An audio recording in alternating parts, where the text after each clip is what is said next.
यो प्रदेश सभालाई डिजल्भ गरेर संघीयतालाई समाप्त पार्न खेल खोजिरहेको मलाई भास भयो।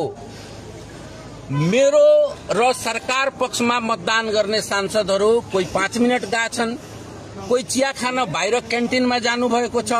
हामी भन्दैछौँ सभामुख आधा घण्टा रुक्नुहोस्, 1 घण्टा रुक्नुहोस्, परिस्थिति हुन्छ, आउँदै हुनुहुन्छ साथीहरू अनि अगाडि बढौँला।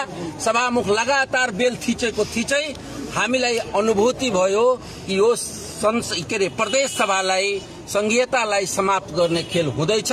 यो संघीयतालाई, प्रदेश सभालाई, लोकतान्त्रिक मूल्य र मान्यतालाई बचाउनको लागि र फेरि पनि वैधानिक किसिमले सरकार गठन प्रक्रिया अगाडि बढोस् भन्ने मार्ग प्रशस्त गरिदिएर मैले यो राजीनामा गरेँ।